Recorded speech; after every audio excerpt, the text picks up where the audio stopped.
Who's been very active, I'm grateful for throughout the entire 3 days. Now is our chance actually to hear his own paper presentation. Professor Alpaslan Ozerdem is a professor of peacebuilding at the Center for Peace and Reconciliation Studies at Coventry University. And let's make sure we catch up here regarding, there we go. He is now working primarily in the areas of post-conflict reconstruction and peacebuilding, and he's published widely on these issues. His latest book focuses on the reintegration of child soldiers.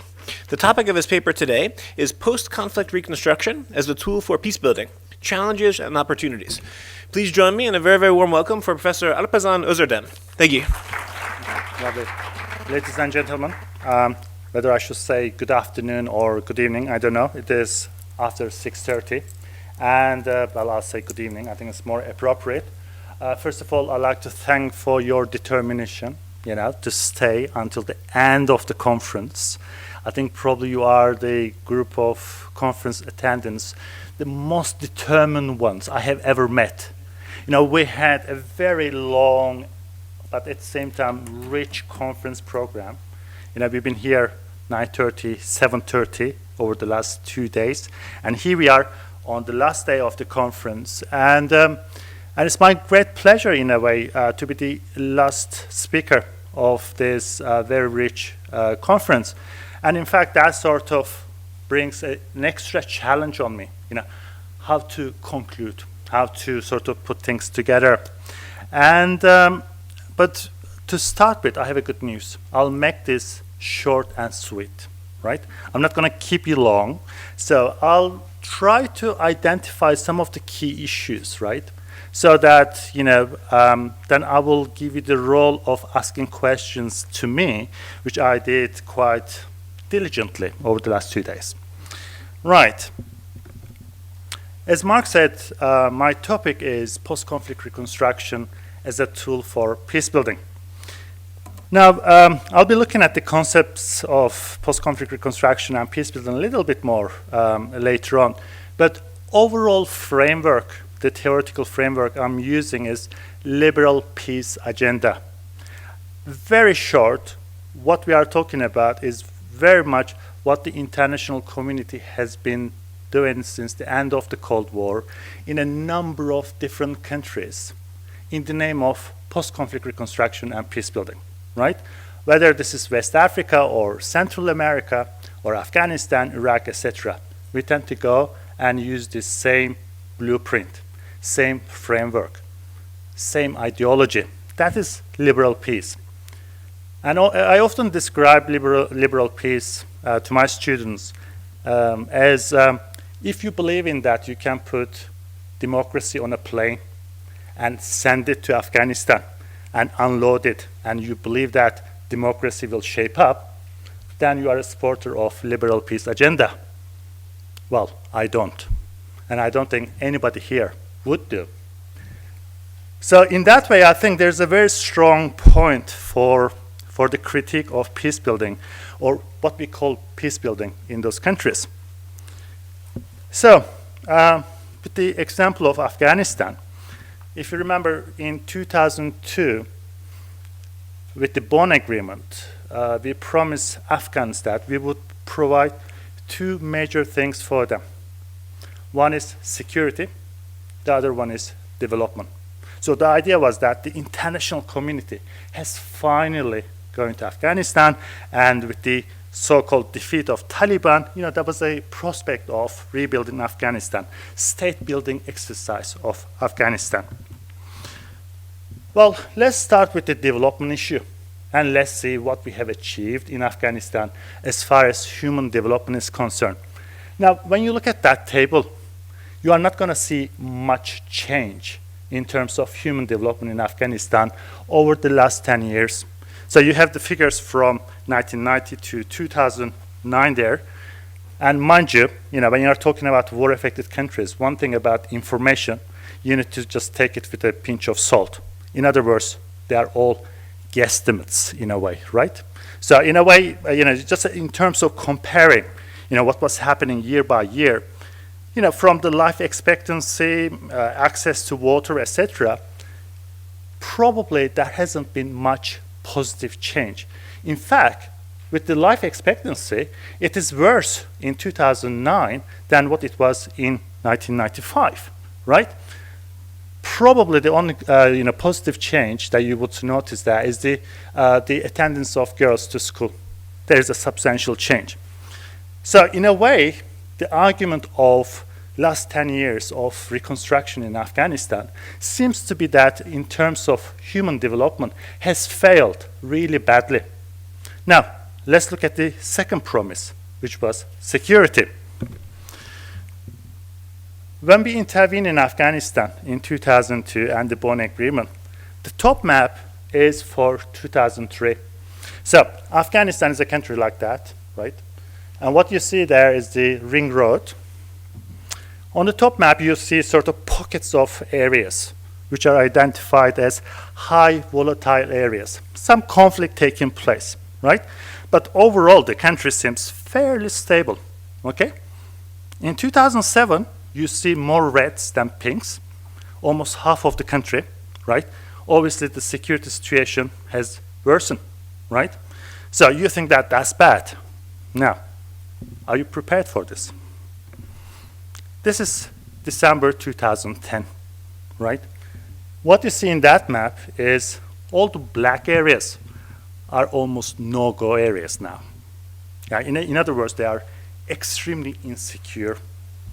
So that large parts of the country are either sort of highly insecure or extremely insecure. Okay? So in other words, we also failed with our promise of security. Okay? So the question is why? Why we have failed so badly in Afghanistan? Now, you may come up with a number of reasons for that, and there are a number of reasons. The picture is complex, but for the purpose of this lecture, I will simplify it. Okay, so you need to stay with me on this. What you see there is what we define as post-conflict reconstruction, the activities of state building. This may be from the governance, from the reconstruction of infrastructure, services, return of refugees, internal displaced people, all the activities that you would imagine to normalize the society and create the opportunities for development. So sustainable social, economic, political structures that you see on the left-hand side. And then I think in that framework, what I'm putting there is the conflict transformation. In other words, how to do that.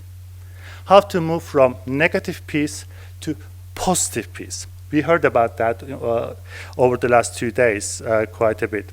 So in other words, using that process as an opportunity to deal with the wrongs of the society. Because often in the media, what we hear is that we will go back to normality.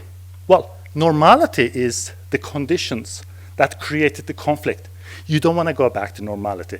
You really want to change, reform the society, right, to some extent. So the conflict transformation aspect is a very key issue. So in a way, that's what I'm doing in this lecture. I'm contextualizing those two dimensions in order to understand the possibility of using reconstruction as a tool for peace building, right? So far so good? You are with me? Excellent. Even it's 6:45 already. So what I often do is I give the conclusion at the beginning of my lecture so that if you sleep from this point onwards, you know what the main point was. You are not missing anything. So basically, I'm talking about the way we undertake reconstruction, the process of reconstruction, the manner of reconstruction, rather than how much we use, what we came up with in terms of tangible outputs. So I'm talking about in a sort of the dichotomy between process versus the outcomes, okay? And I'm putting my emphasis on the process. In order to do that, my key issue here is the participation. How are you going to ensure that war-torn societies are part of that reconstruction process, okay? How are you going to ensure that they are not used as sort of passive beneficiaries in a way? So in that way, I think this is a very key issue. So in the participation, I'm talking about local people, which are often written out of the context. Because once the international community arrives, there's a kind of a picture that they know everything, they are going to do everything. So the local war-affected populations simply become the recipient of that assistance. We don't really, the second point of critique that I will be bringing is that we don't really recognize the resilience of these people who manage to survive the conflict. And the third point is that who are the locals? We tend to romanticize the whole issue of local. So those 3 points will really form the main discussion in terms of how to use reconstruction as a tool for peace building. Have you seen this ladder of participation? Well, it's a very useful concept. You can apply this in your field to some extent too. So how to integrate with the recipient of a program, right? This may be, in the context of Afghanistan, or in the context of, the way EU deals with Mediterranean countries, right? So the first step is the information. So you go to communities and say that this is what I'm going to do for you, right? You don't ask them what they want. You don't ask their needs. You already decided. You have the policy, you have the program, and you are going to go implement. So you are just informing them. And the majority of reconstruction activities tend to take place in that manner. The second step is consultation. What I call is the pretense of participation. So in that way, what we do is we go and say, what you want? What kind of reconstruction should take place in your village? What are your needs? They may come up with all sorts of things, but the chances that you are going to apply them or implement them are quite minimal. You are consulting, but you are not really integrating them in your decision making. So that's probably as much as we tend to go with participation. Joint decision, joint action, God forbid, sporting action. It's the action that the local communities come up with ideas and the international community, help them assist. That is utopia. It never happens. So to a large extent, when we talk about participation, probably we are talking about the first 3 steps. And in the joint decision, is more or less like, when the international community is really kind, probably they are sort of going for a little bit more than consultation, and then you could see the local communities being part of that decision making and also implementation process, which is often used the local communities as like cheap labor. They say, oh well, they are part of the project. Well, you employ them in the project, but how much decision making is taking place is questionable. So the third step is probably as good as it can get in most cases. So having said that, let's move on a little bit quicker. Why we are failing? To start with, knowledge. We don't know much about war-torn societies. We don't know much about their environment. There are issues which are forgivable, in the sense that a country affected by an armed conflict for 2-3 decades, you are not going to have much statistics, data, baseline information, right? So that's the reality. That may be forgivable to some extent. But what is not really forgivable is that in terms of not understanding coping capacities of people. Afghans being in the conflict since 1979. But when you go to Afghanistan, with all that destruction, with all that suffering, what you will see that sort of continuation of life one way or another. So the question is how they manage that. The whole idea of how we can assess those capacities, how we can understand them.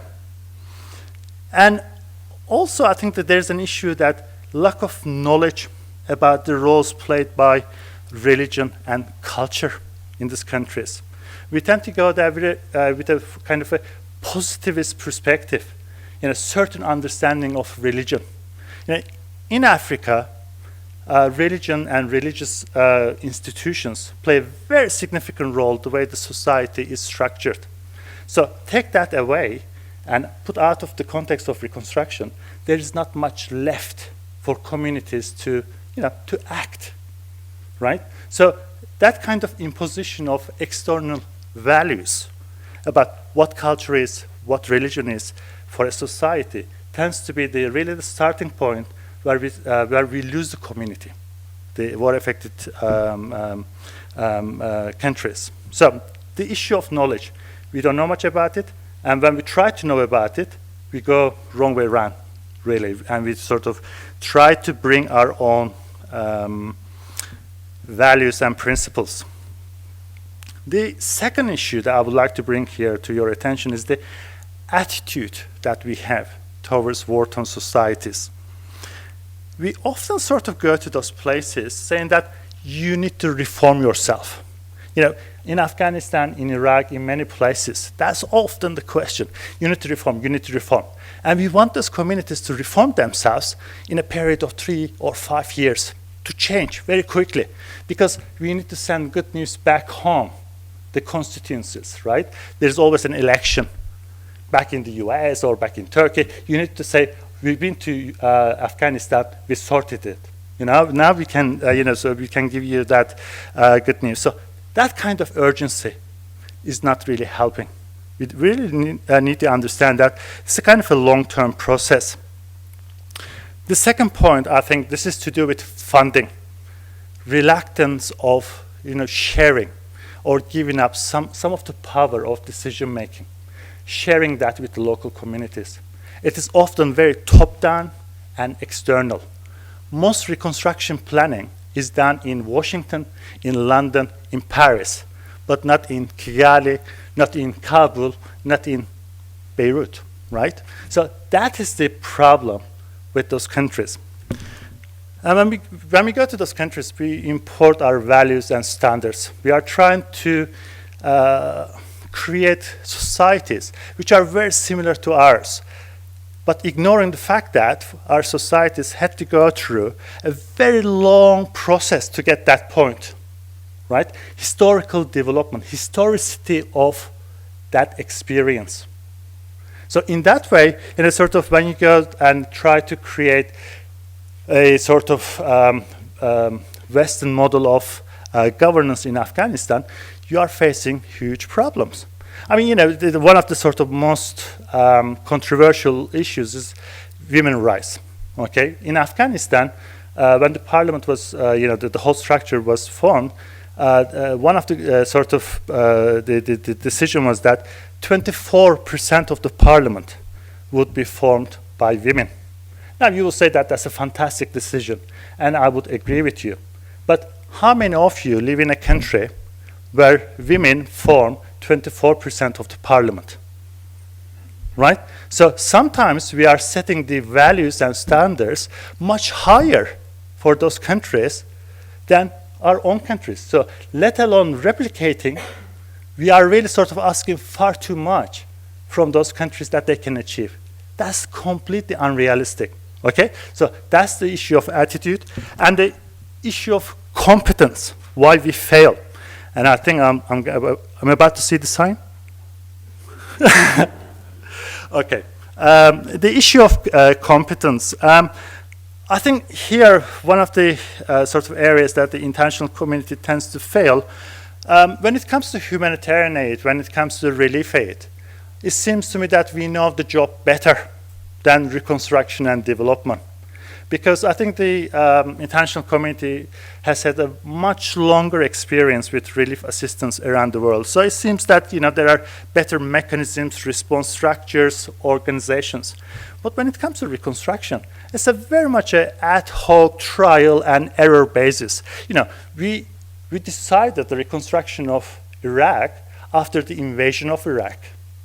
There was no plan for the reconstruction. There was no plan for the provision of security after the day the American forces arrived in Baghdad. There was no plan. So in an environment like that, so what happens that, the lack of competence in terms of coordination, skills for consensus building, professional experience, expertise, they tend to sort of suffer and fail. And in order to deal with the lack of competence among the local communities, one thing that we tend to do is we bring the expertise from outside. So there are really rich consultants. Some of them are academics, tend to sort of get good projects in those countries. So go and share their expertise. But how much of that knowledge is really transferred to those people is really questionable. So in many programs, I mean, without sort of going too much in detail, I could tell you that around the world, when we do reconstruction, the level of institutional strengthening, the level of capacity building, the level of transferring know-how is minimal. So by the time the international community leaves, really we are not leaving much behind.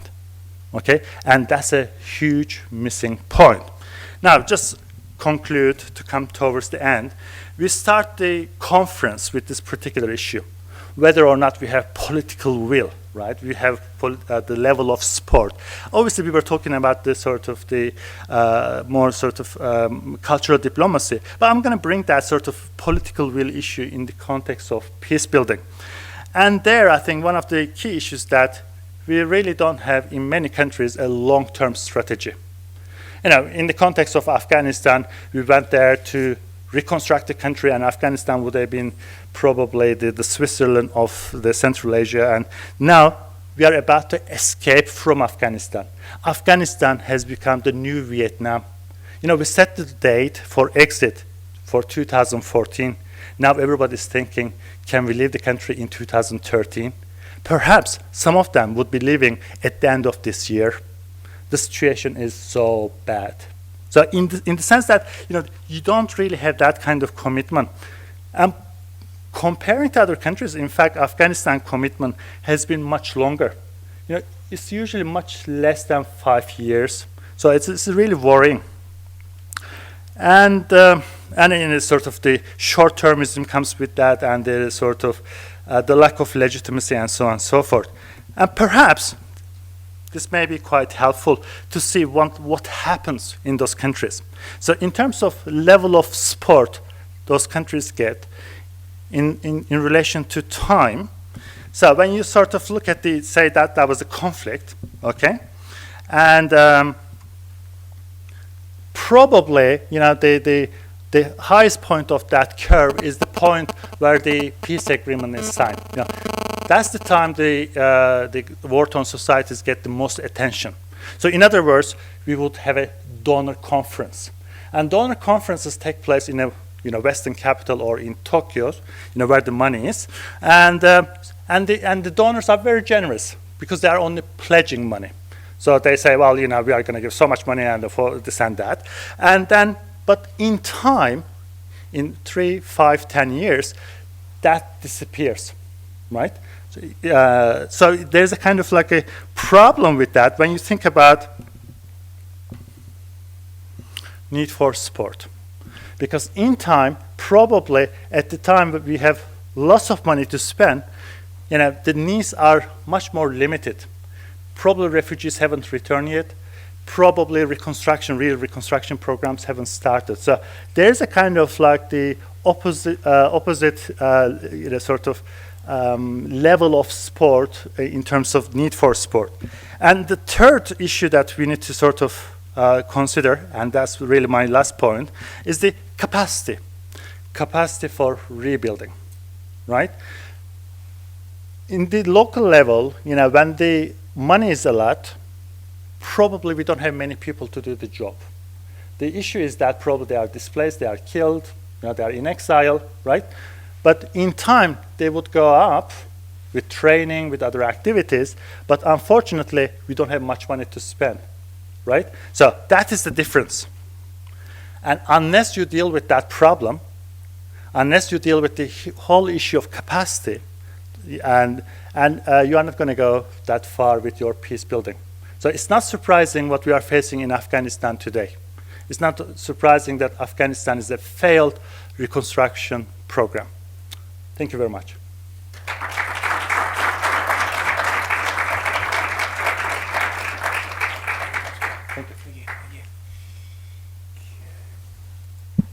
Thank you very much for that. Even though in the end I don't know how optimistic you were, but I'm hoping we can at least take that as a reality check in terms of the challenge that maybe we can also work together to improve. But I'd be happy to take some comments or questions. Please.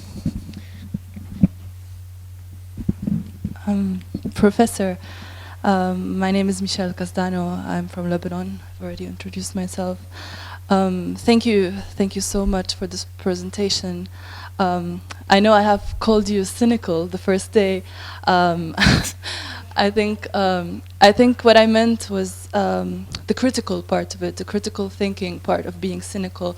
I hope it's not the having lost hope after having seen everything that's going around. Maybe I am the cynical person myself. I wanted to ask this question actually to the ambassador of South Africa, but I think you're more fit to answer my inquiry.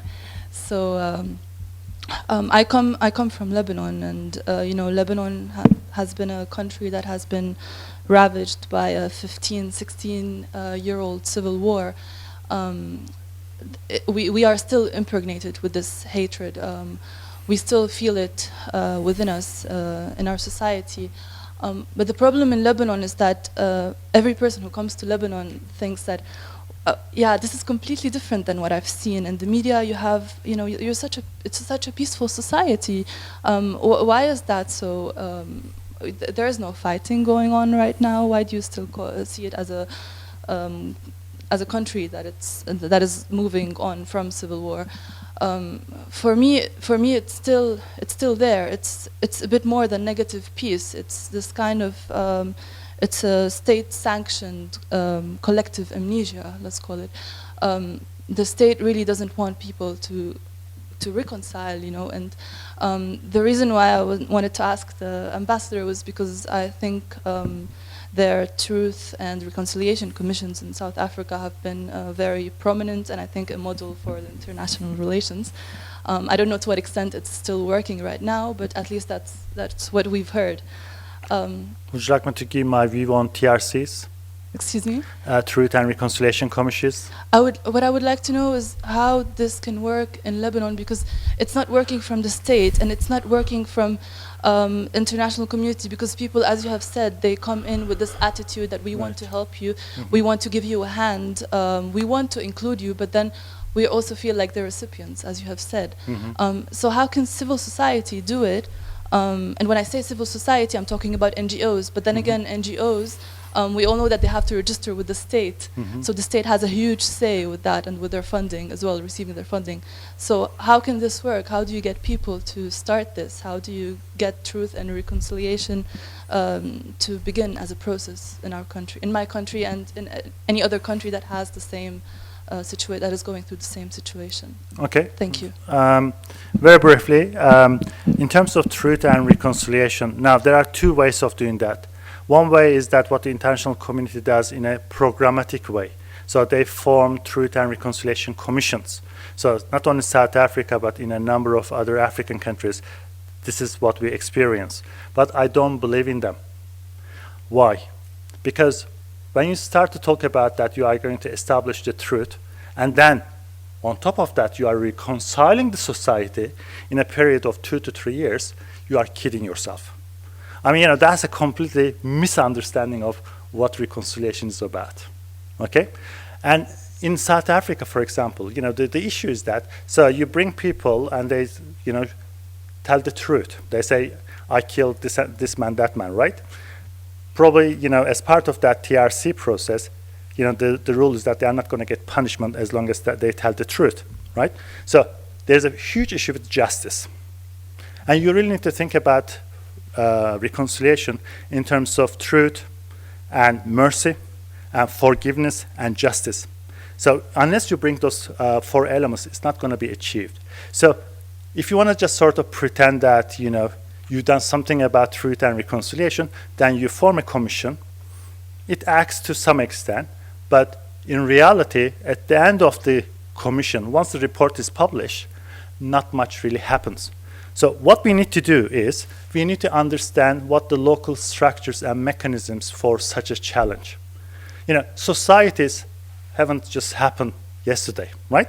So they have their own ways of dealing with that. In Africa, for example, in Rwanda, there's a system called gacaca. Yeah? So they have their own conflict system. In West Africa, they have their own system. So rather than imposing a Western-centric TRC system, Let's go and understand how communities traditionally resolve their problems. And let's start to use them, because the participation, because the ownership of people for a project like that would be much more than a kind of a top-down external process of TRC. Really, TRC is an expensive process. You come up with a report, but not with reconciliation.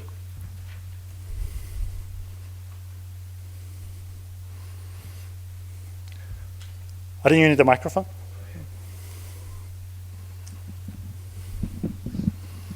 Carsten Pelle-Müller from Norwegian Institute for Cultural Heritage Research. Thank you very much. This was very, well, I wouldn't say encouraging, but it was very illuminating.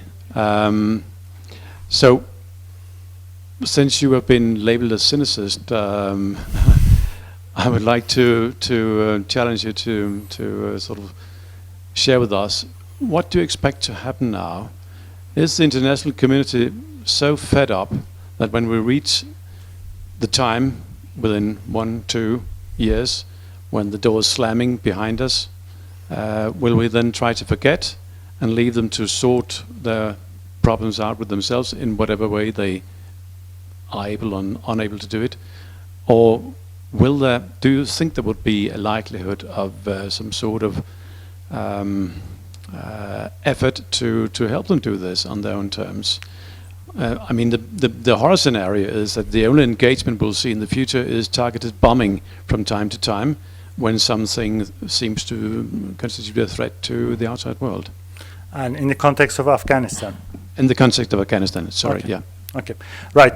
Well, the entire hope is based on the fact that once the international community pulls out of Afghanistan in terms of their security deployment, the hope is that the Afghan National Army and Afghan police force will be able to provide sufficient security, and they will be able to fight against the Taliban and Al-Qaeda, so that the international community will be still paying their salaries.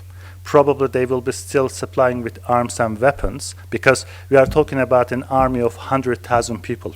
Afghanistan doesn't have that kind of money to sustain such an army. So the involvement, the engagement with Afghanistan after 2013 or 2014 will be very much in that level, sort of providing financial means. But the problem is that the whole assumption that those two security apparatuses will be provide security is questionable. Probably the Afghan National Army is better trained, but what we created in Afghanistan, a monster, and that is called Afghanistan Police Force.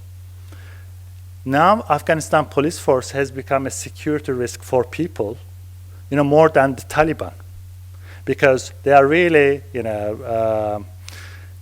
a hard time to people. They are not that well trained. They are abusing their power, right? So in a way, in terms of, if you think about human security, a poor Afghan villager in Kandahar is probably facing insecurity from both the direction of the Taliban, but also the security forces. So in that way, I have really strong reservations about how capable the Afghan security forces will be after 2013 or 14. So, it wouldn't be that surprising if Afghanistan goes back to conflict. If Afghanistan again becomes, with that kind of typical image of a war-torn society, and all the achievements, whatever that has been over the last 10 years, probably will be reversed, after a few years. 2020, ask me this question, probably, I will be a similar answer, unfortunately.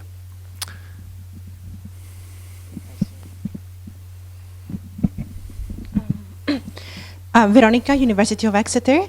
Thank you for the presentation. I would like to ask a question, but I missed the first, half presentation, so I hope you didn't reply.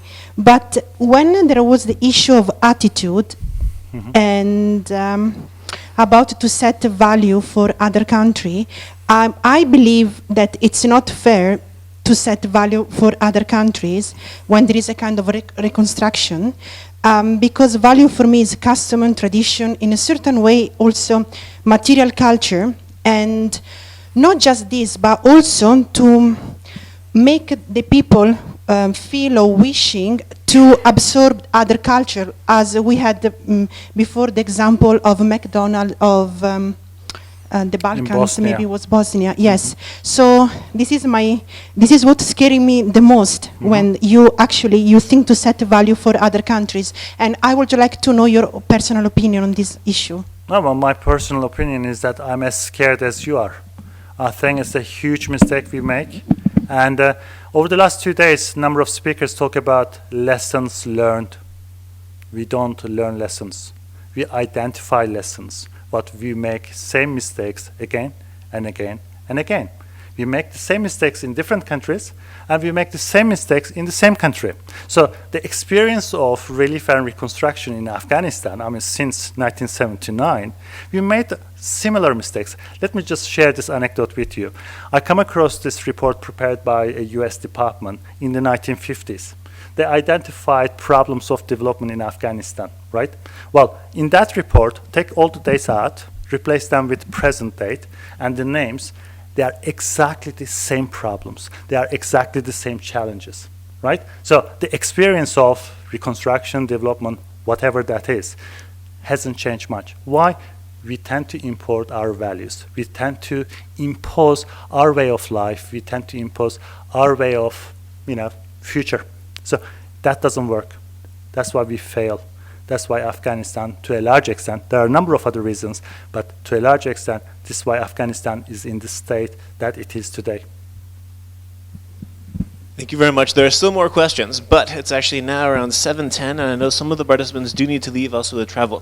So what I would suggest is that we bring this to a conclusion, and if you have time afterwards, we can try to answer the rest of the questions on an informal basis. And Mark, can I just say that I have some brochures from my center. I've been talking about it, so if you are wondering what that center is about, please pick up a copy. I'll just leave it on the table. That's the commercial.